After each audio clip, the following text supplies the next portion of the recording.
Ok, bonjour à tous. Donc, bienvenue pour le tout premier cours de ACT 6100. Euh, donc, en cours à distance, essentiellement asynchrone. Donc, je vais faire des capsules vidéo. Et on commence par cette première capsule qui est une présentation du plan de cours qu'on discutera par la suite lors du tout premier cours où on se verra de visu, donc qui sera cette fois-ci synchrone.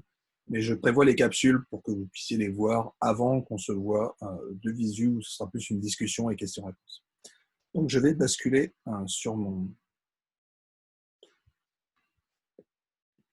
ma tablette pour pouvoir annoter des choses. Ok. Donc, je reviens un tout petit peu sur les slides. Donc, on va parler un petit peu d'analyse des données, donc de sciences de données, dans un contexte actuariel. D'accord. Donc, ACT 6100. Je vais revenir un petit peu sur le contenu exact du cours.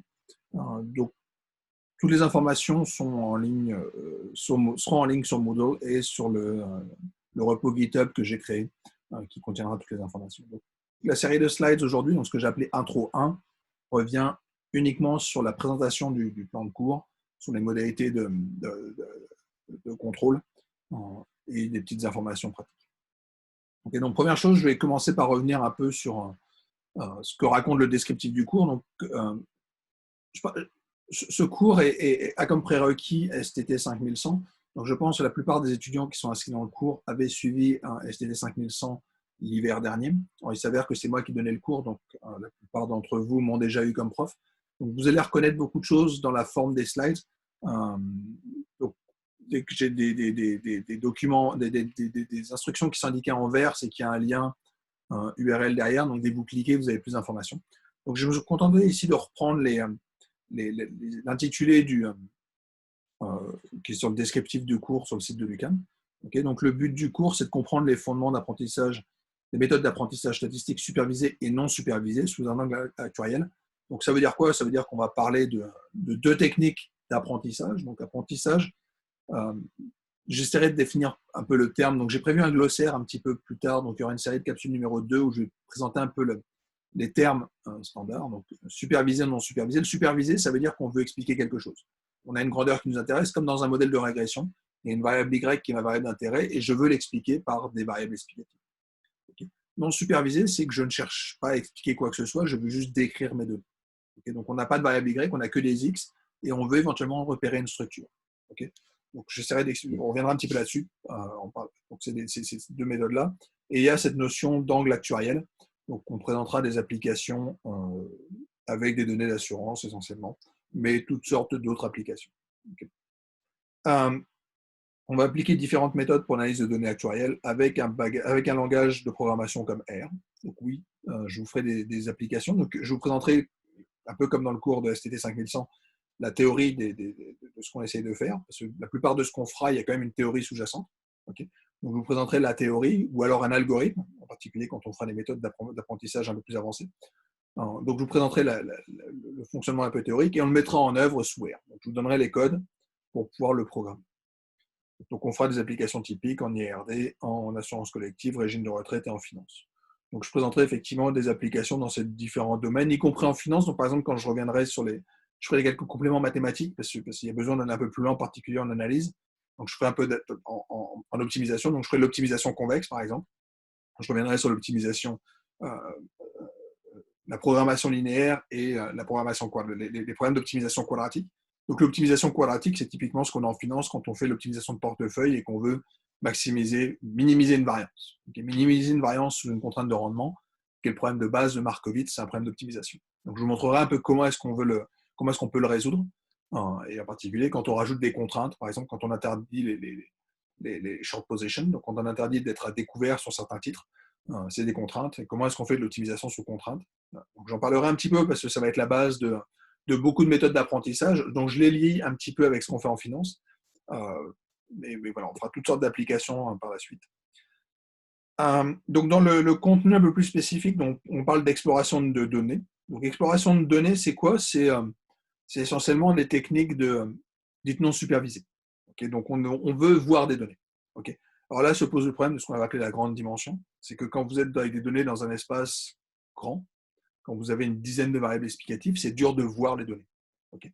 Donc, on va voir un petit peu, c'est essentiellement des méthodes de projection. Donc, comment est-ce qu'on essaie de trouver la meilleure projection possible de notre nuage de points pour voir quelque chose? Pour voir à la fois les observations, mais peut-être aussi pour voir les variables, pour repérer les variables qui seraient fortement corrélées, ce genre de choses.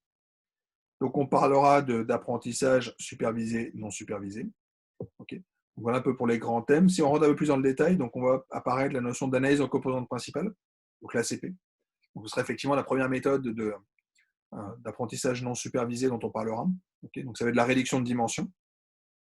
On parle, alors je saute un tout petit peu, la notion de regroupement et de partitionnement de données, donc la notion de cluster. Donc, on va essayer de regrouper, peut-être se dire, dans mes données que je ne peux pas voir, il y a peut-être en fait 3 groupes d'individus qui se ressemblent, qui ont des comportements similaires. Donc, prenez l'assurance auto, vous observez des informations sur un certain nombre d'assurés et vous demandez est-ce qu'il y a des gens qui se ressemblent dans ma population. Est-ce que je pourrais créer une typologie de 3 catégories d'assurés?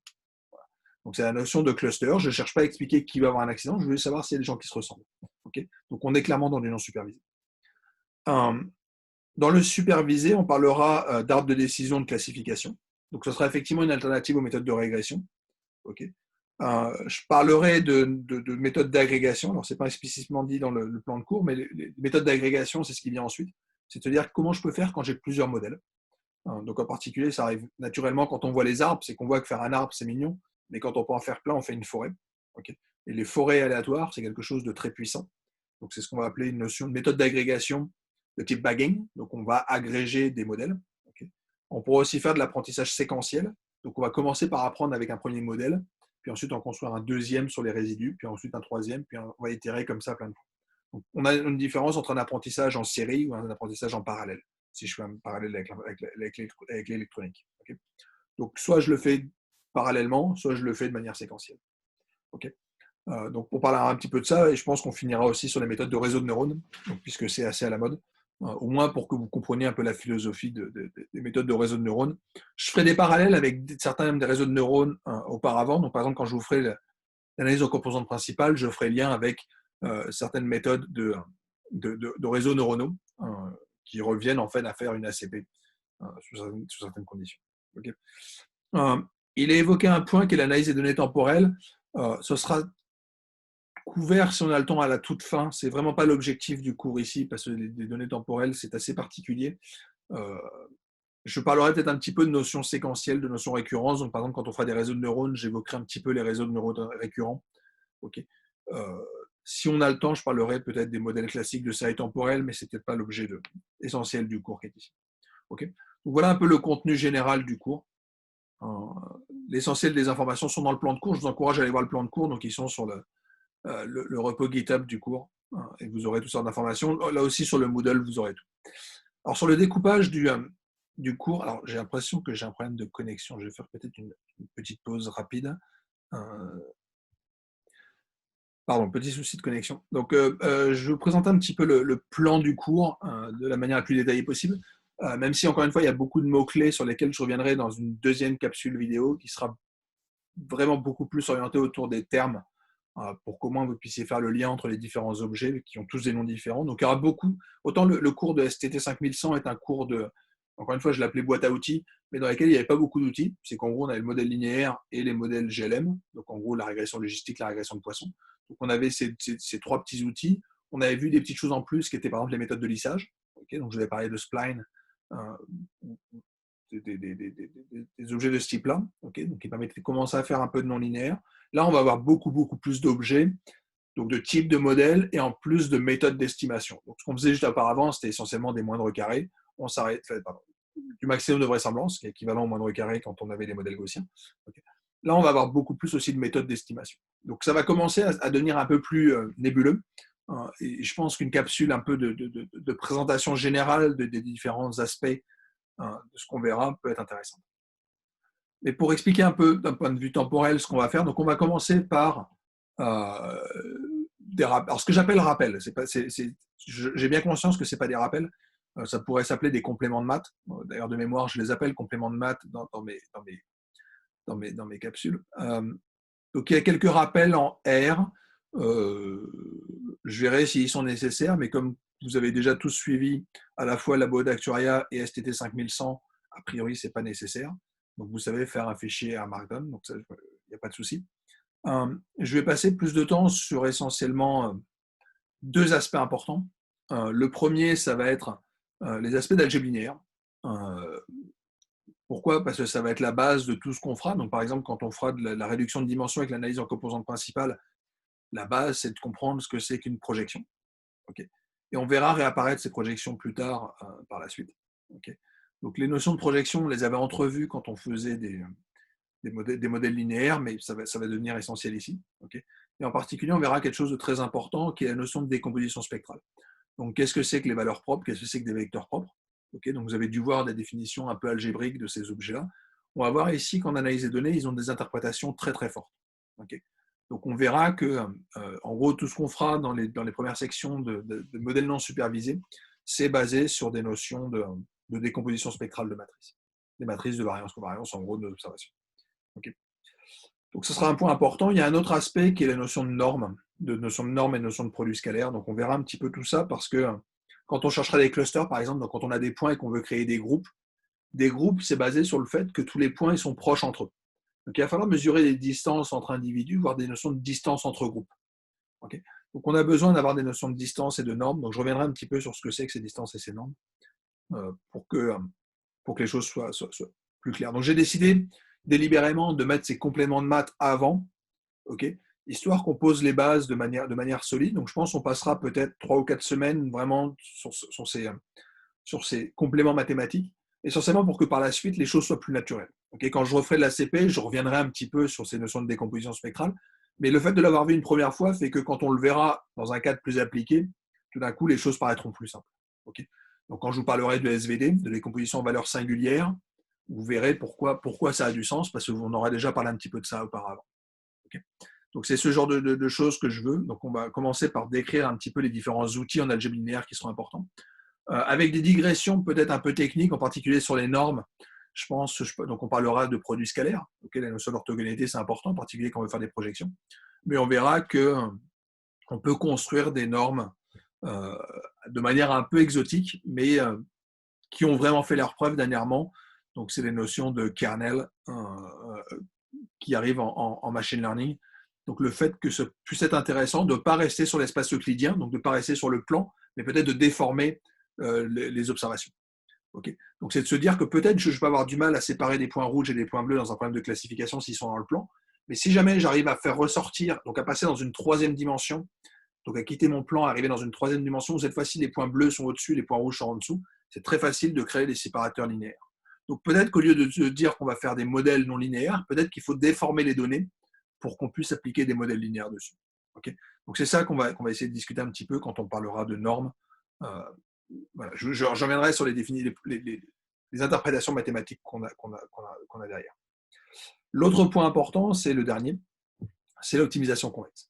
Donc ça va être important en particulier parce que je vous présenterai deux méthodes que j'avais décidé de ne pas mettre dans le cours de modèle linéaire, qui sont les méthodes de Ridge et Lasso, qui sont donc ce qu'on appelle des méthodes de régularisation.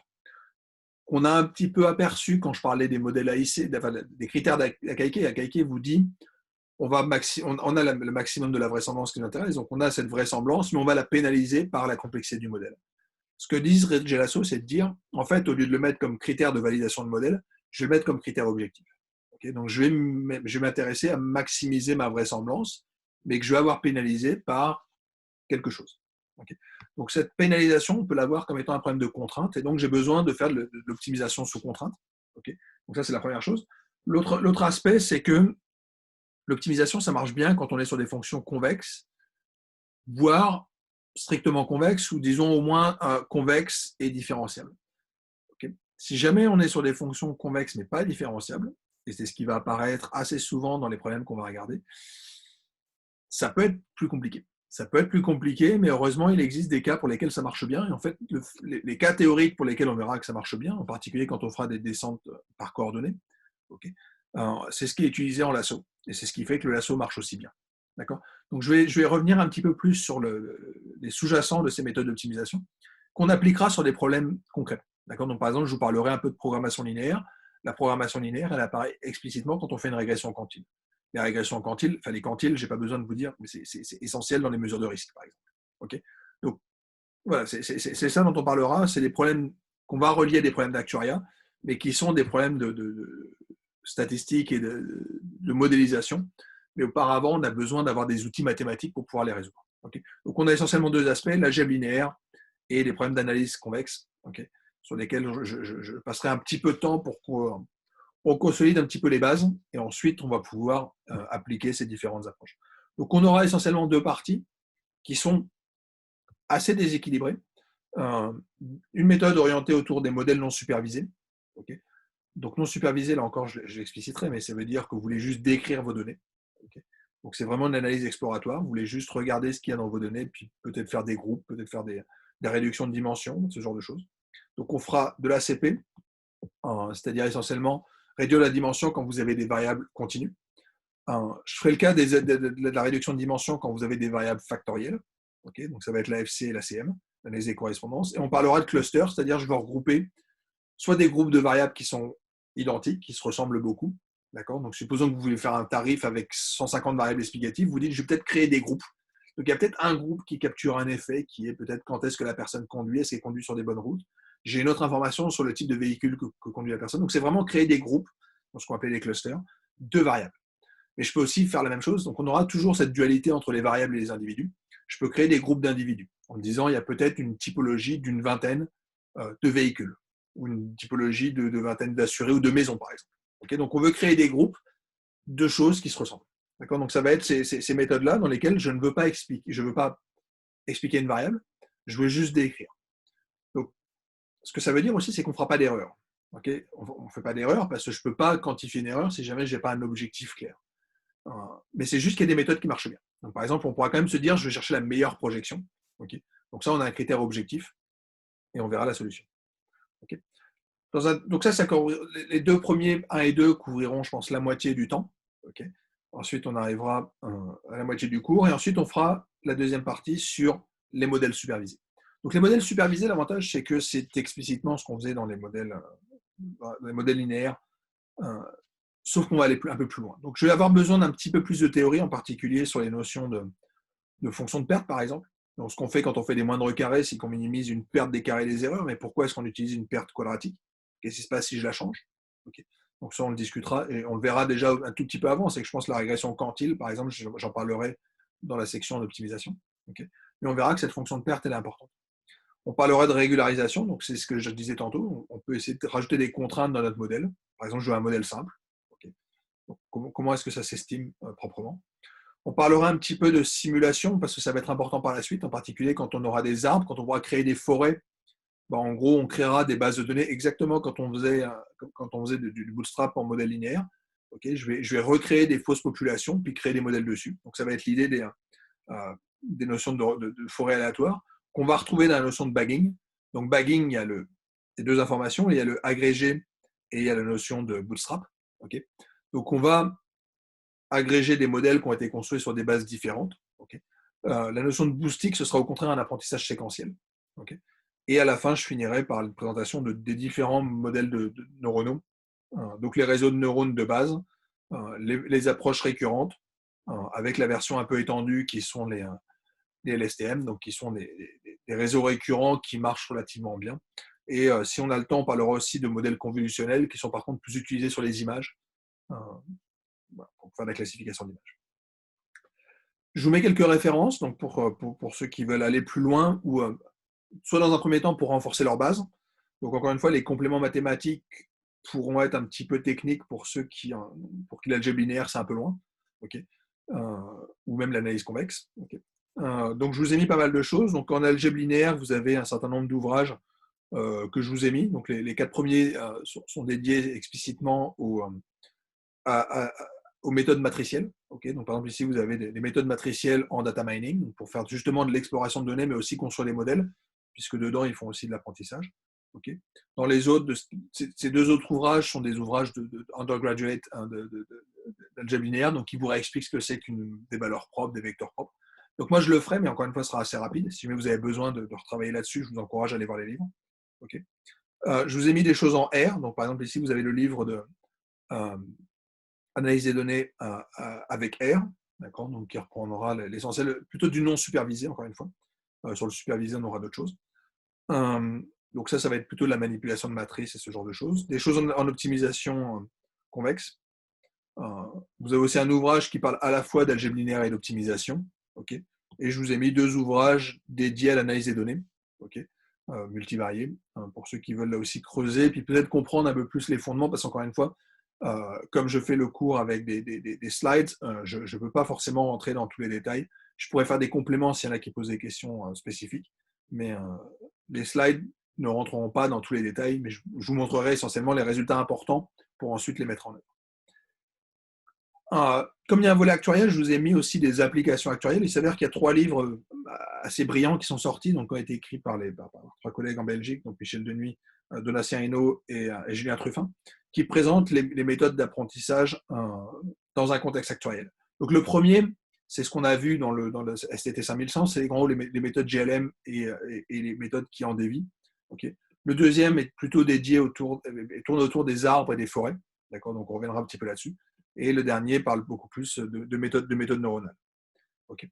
Je vous ai mis aussi le livre de Efron et Trevor Astley, qui revient sur les problèmes d'inférence dans un contexte computationnel, okay, qui peut être intéressant pour comprendre l'importance de l'informatique. Je reviendrai aussi sur la philosophie dans une série de slides juste après, mais c'est quelque chose d'important en termes de paradigme. On quitte vraiment la philosophie qu'on avait dans les modèles linéaires pour passer sur autre chose.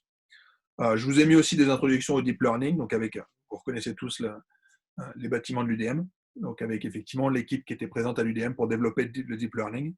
Et on va retrouver les méthodes d'apprentissage, donc avec aussi des applications en R. Donc ici, vous avez un ouvrage d'apprentissage avec R. Okay.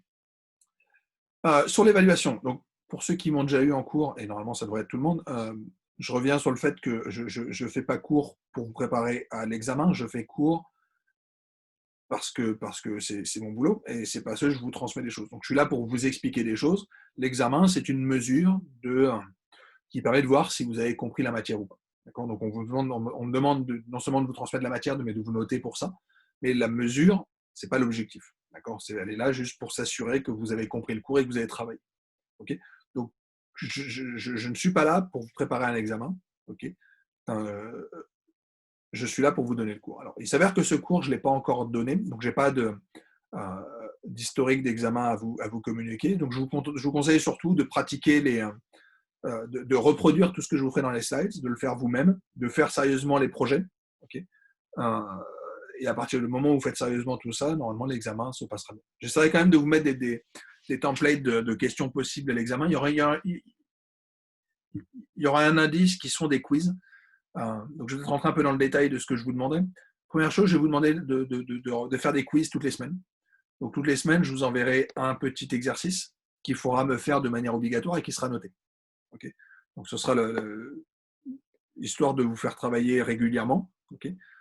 Donc, je reviendrai un petit peu sur la forme, mais vous verrez un peu comment ça se passe. Ce sera sur Moodle. Vous aurez un petit quiz, il faudra le faire et le renvoyer.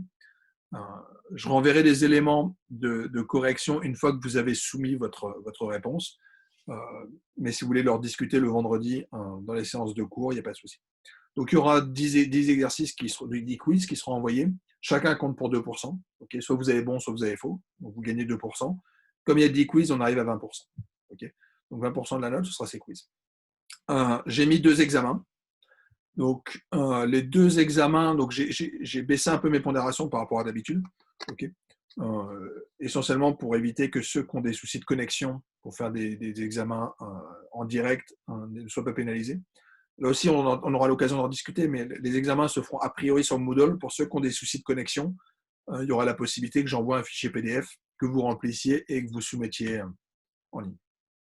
Okay. Donc, il y aura ces 2 examens, chacun pour 20%. Donc, on arrive déjà à 60%. J'ai mis ensuite 2 projets. Donc, les 2 projets, comme dans la philosophie de STT 5100, c'est des projets individuels. Tout le monde aura des données différentes et il y aura des consignes. Okay. Donc, j'ai mis un petit peu moins de 20% parce qu'en fait, j'ai envie de rajouter quelques points pour la participation. Donc, ce que j'appelle participation, c'est que une partie de la discussion, j'ai envie qu'elle se fasse par forum. C'est-à-dire que si vous avez des questions techniques de R, de compréhension, de quoi que ce soit, vous participez au forum. Donc, vous pouvez poser des questions. Je vous encourage aussi à y répondre. Okay. Donc, par exemple, quand vous avez un problème technique en R, postez-le et J'espère qu'il y en a qui posteront les réponses. Sinon, si jamais je la trouve, j'essaierai de la poster. Okay. Mais voilà, participez. Plus il y aura de synergie dans ce cours, mieux ce sera, je pense, pour tout le monde. Donc voilà, donc je mets 4 points de participation. Je pars du fait que tout le monde a 4%. Les élèves que je verrai jamais pendant le cours ont 0. Voilà. Après, j'enlèverai des points pour ceux qui participent jamais. Mais voilà, ce que je veux, c'est qu'il y ait un petit peu de participation, soit le vendredi en posant des questions, soit lors du forum. Pour les questions du vendredi, je vous encourage à les poster d'abord sur le forum, histoire que je vous puisse éventuellement préparer des réponses, plutôt que de me poser la question en direct, que je réfléchisse, que je vous dise, attendez, j'essaie de vous programmer quelque chose pour vous le montrer. Plus vous me poserez les questions tôt, plus ce sera simple d'avoir des interactions intéressantes le vendredi. Okay. Donc, on a un découpage en 5 temps, un 5e à chaque fois à peu près, les quiz, les 2 examens, les 2 projets. Okay. Donc, voilà ce que je vous propose. On en discutera lors de la première séance de cours. Sur les aspects un peu logistiques, donc je continue à utiliser GitHub. Donc, GitHub sera la base pour moi des dépôts. Donc, je vous mettrai tout en ligne. Donc, par exemple, ici, vous verrez les liens vers les capsules vidéo et vers les slides. Okay, donc, vous aurez tout. Les devoirs seront mis en lien sur GitHub. Donc, vous aurez absolument tout sur GitHub. Je ferai des liens sur Moodle. Donc, sur Moodle, vous aurez, donc sur le Moodle du cours, vous aurez accès aux liens vers les différents documents, avec en plus des échéanciers. Donc, par exemple, j'essaierai de faire un post pour chaque cours en vous demandant de travailler pour le cours numéro 2, de regarder les capsules 1, 2 et 3, et de dire, voilà, je discuterai, je répondrai à toutes vos questions en lien avec ces capsules, mais vous regardez les capsules avant, on discute après. Okay. Donc, on va passer dans un système de classe un peu inversé. Je vous indiquerai sur Moodle les documents à garder, et ensuite, vous me posez des questions en lien avec ces vidéos. Je mettrai les vidéos sur YouTube. Donc, l'an passé, pour ceux qui avaient pour la session d'hiver qui avait été écourtée, je les avais mis sur Vimeo. Je ne sais pas si vous avez vu, mais il y avait eu des soucis de vidéos, de comptes qui avaient été bloqués. Donc, je pense que c'était juste parce que j'avais mis une photo des Simpsons et que je n'avais pas les copyrights, les droits pour pouvoir la mettre. Donc, mon compte a été bloqué. Donc, j'ai quitté Vimeo, j'ai enlevé les images des Simpsons aussi. Et donc, je mets sur YouTube, puisque je n'ai pas de problème d'espace et je peux mettre tout ce que je veux. Donc, je vais créer des chaînes. Okay, donc là, je vous ai mis une copie d'écran du STD 5100 parce que je n'ai pas encore créé les capsules vidéo. Là, c'est la première que vous regardez. Donc, c'est celle-là qui inaugurera la chaîne YouTube. Mais voilà, toutes les vidéos seront sur YouTube avec un lien spécifique. Okay. Et sur les descriptions de la vidéo, j'essaierai de mettre le lien vers le PDF. Les quiz. Donc, les quiz seront sur Moodle. Okay, donc, ça, je l'avais dit rapidement. Donc, comment ça va se présenter? Donc, par exemple, voilà un petit type d'exercice que vous aurez. Donc, par exemple, ici, je vous dis que je vous donne 20 points avec des coordonnées XY, okay, qui sont dans un fichier CSV. Okay. Comme on le voit, c'est en bleu, il y a un lien. Quand vous cliquez sur le lien, vous avez accès à une base de données avec 20 lignes, s'il y a 20 points, et plusieurs colonnes. Alors, de mémoire, ici, je suis juste en dimension 2. Oui, c'est des XY. Donc, j'ai deux points avec les coordonnées XY. Donc, j'ai 2 colonnes et 20 lignes. Okay. Ce que je vous demande, c'est de trouver les individus qui sont les plus éloignés entre eux. Donc, vous avez votre nuage de points. Okay. Donc, si jamais vous représentez en XY, vous avez ici les X, vous avez les Y, vous avez une vingtaine de points. Ce que je vous demande, c'est de trouver les points les plus éloignés entre eux pour la distance euclidienne. Donc, c'est là où on va discuter les aspects de distance, parce que quand on changera de distance, on aura des regroupements qui sont différents. Okay. Donc, je vous demande de calculer des distances et de trouver des points. Donc, par exemple, ici, ça va être le point numéro 7 et le point numéro 3, okay, qui sont les plus éloignés entre eux. Donc, c'est le couple 3-7 qui est le couple le plus éloigné. Je vous demande la valeur. Donc, je dis que I et J, c'est de mes 2 couples, donc c'est 3 et 7. I est plus petit que J, donc c'est 3 pour le I. On me demande la valeur de I, donc il faudrait que j'en renvoie 3. Okay. Donc, comment est-ce que vous faites en pratique? Vous allez récupérer le fichier point.csv. Okay. Alors, pour info, donc, tous les exercices sont générés de manière aléatoire, donc chaque base point.csv va être différente. Okay. Donc, évitez de demander à un collègue qui suit le cours combien est-ce qu'il a mis comme chiffre et de recopier. Donc, si jamais lui il a trouvé que c'était 7, évitez de taper 7. C'est de fortes chances pour que ce ne soit pas 7. Okay. Voilà. Tous les exercices sont faits de manière aléatoire et différente pour tout le monde. Donc, comment je fais? C'est simple, je vous résous l'exo ici. Hein. Je vais aller lire, j'ouvre R, je vais aller récupérer mon fichier point.csv. Okay. Je vais le lire. Donc, je vais récupérer une matrice avec les distances. Donc, vous avez la fonction dist. Donc, ça, j'en parlerai quand je vous présenterai un peu les bases d'algèbre linéaire et les notions de distance. Donc, on récupère toutes les distances. Il s'avère que quand vous avez la distance entre 1 et 1, elle vaut 0. D'accord. Donc, si jamais je cherche un minimum, c'est un peu gênant. Si je cherche un maximum, c'est pas très grave. Okay. Mais ici, j'ai préféré mettre des NA sur toutes les valeurs qui sont diagonales. Donc, entre 4 et 4, le point 4 est à une distance NA de 4. Essentiellement parce que je préfère ne rien mettre que mettre n'importe quoi. Okay. Donc là, ce qu'on nous demande, c'est de trouver les deux points les plus éloignés. Alors, de mémoire, ils sont ici. Voilà, on les voit, c'est les 9,9. Okay. Donc, les deux points les plus éloignés, c'est les points 5 et 6. Okay. Donc, comment est-ce que vous faites? Donc, on va chercher le maximum, en l'occurrence, sur chacune des colonnes. Je cherche la valeur maximale. Ensuite, je cherche les endroits pour lesquels j'avais mon... Une fois que j'ai pris les maximums sur chacune des colonnes, ben, je prends le maximum sur toutes les valeurs. Et ça me renvoie la valeur maximum dans mon tableau. Okay. Et je vais tout simplement lui demander de me trouver la valeur pour laquelle j'ai le maximum. Okay. Donc, je pense que je pourrais même mettre la valeur du maximum dans la matrice. Okay. Mais je préfère faire des maximums sur des vecteurs plutôt que sur des matrices. Je trouve ça toujours un petit peu tordu. Et je lui demande quelles sont les coordonnées which les valeurs dans ma matrice sont égales à des max. Il me renvoie les indices. Donc, il me dit que c'est les points 5 et 6. 5 est plus petit que 6, donc je renvoie la valeur 5. Okay. Donc, quand vous allez sur Moodle, vous allez aller cliquer donc, à l'endroit où vous demande la réponse. Vous cliquez sur Envoyer. Okay. Une fois que vous avez soumis, vous ne pouvez plus revenir en arrière. D'accord. Et vous avez la réponse. Donc là, en l'occurrence, il me dit que c'est bon puisque c'est vert. Okay. Donc effectivement, c'était bien 5. L'indice le plus petit pour les deux points les plus éloignés dans mon nuage de points. Okay. Et ce que j'essaierai de faire, c'est de vous renvoyer des informations. Donc je vous renvoie ici, en l'occurrence, donc non pas le code, pour que vous puissiez le refaire, mais je vous renvoie des dessins pour vous prouver effectivement que c'est bien les points 5 et 6 qui étaient les plus éloignés. Pourquoi? Parce que 5 était ici, 6 était là. Okay. On voit que la distance la plus grande, elle est effectivement entre 5 et 6. Okay. Pour la distance euclidienne. D'accord. Donc, voilà un peu le genre de quiz que je vais vous donner. Okay. Donc, ça vous demande de faire un petit peu de R toutes les semaines. Mais je pense que ça permettra d'avoir de mieux progresser dans le cours et de le faire de manière régulièrement avancée. Okay. Donc, comme je le disais, j'ai créé un forum sur Teams où je vous encourage à participer. Donc, vous avez les discussions générales. Je vais faire un truc spécifique pour un channel de discussion spécifique pour R. Donc, si jamais vous avez des questions de programmation, posez-les dessus. Si jamais vous avez des questions sur les échéanciers, ce genre de choses, posez-les aussi. Et voilà, tout sera en ligne. Okay. Et pour conclure, donc deux petites slides transparentes. Les premières sont que c'est pour discuter donc déjà les politiques de harcèlement. Donc je vous rappelle que le harcèlement est interdit. Okay. Je vous renvoie à la politique 16 sur le harcèlement. Je vais passer un tout petit peu plus de temps sur les notions d'intégrité et de triche. Essentiellement parce que ça va avoir une forme un peu différente de ce que ça prend d'habitude. C'est classiquement, on vous dit ne trichez pas pendant les examens et ne trichez pas non plus sur les devoirs. Donc ici, on passe entièrement sur un semestre qui sera en ligne. Okay. Donc, à partir du moment où vous vous inscrivez pour ce cours, moi je pars du fait que vous allez le faire de manière honnête. Okay. C'est-à-dire que vous vous engagez à faire les choses de manière honnête et intègre. C'est-à-dire que quand je vous donne un devoir individuel, vous devez le faire de manière individuelle. Je ne vous interdis pas de travailler ensemble. Okay. Je dis juste que chacun va devoir me rendre un document différent.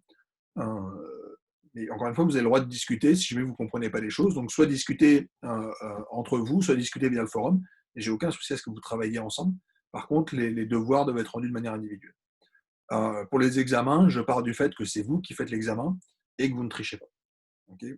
Les conséquences, elles seront ce qu'elles sont, c'est-à-dire ça peut être un renvoi. Okay. Je vous renvoie à toute la politique sur le règlement R18. Okay.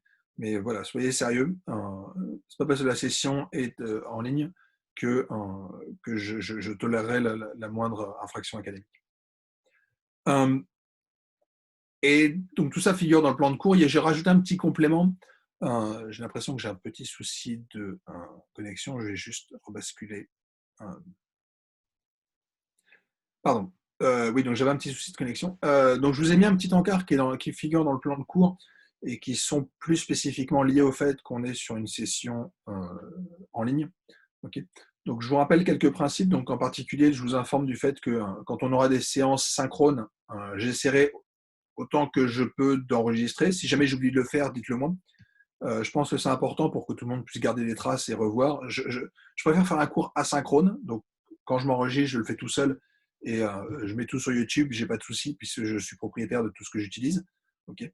À partir du moment où on fait des choses où on discute entre nous, je veux pas que le fait qu'il y ait une caméra vous restreigne. Okay. Donc, je vous autorise à ne pas utiliser votre caméra, voire ne pas utiliser votre micro. Donc, éventuellement, vous pouvez poser des questions sur le forum et j'y répondrai. Okay. Voir le chat qu'on pourra avoir sur Zoom. Mais voilà. Et je préférais qu'on enregistre les séances essentiellement pour que si des personnes ont des soucis de connexion, je puisse leur redonner accès par la suite. Les vidéos des séances synchrones ne seront pas mises sur YouTube. Okay. Mais je les mettrai sur Panopto, sur Moodle, peu importe. Mais voilà, je les partagerai uniquement avec vous pour que vous puissiez récupérer les choses. Okay. Mais voilà, encore une fois, il y a quelques spécificités en lien avec le fait qu'on soit sur une séance, une session qui soit en ligne. Ok, je pense que j'ai fait le tour sur les principes de présentation, enfin des principes sur la présentation un peu générale du cours. On discutera tout ça au premier cours. Je vous encourage quand même à regarder les 2 prochaines capsules vidéo. Une sera plus sur le glossaire, donc j'ai présenté les différents mots pour que vous sachiez ce que c'est un petit peu la validation croisée, ce que c'est un petit peu le boosting et ce genre de choses. Donc, au moins, je vous donne des mots que vous arriverez à replacer, parce qu'encore une fois, la nébuleuse est un peu grande. Et je ferai une toute petite discussion un peu historique sur les différentes méthodes qu'on utilise pour que vous en cherchiez un petit peu plus. On se retrouve très bientôt.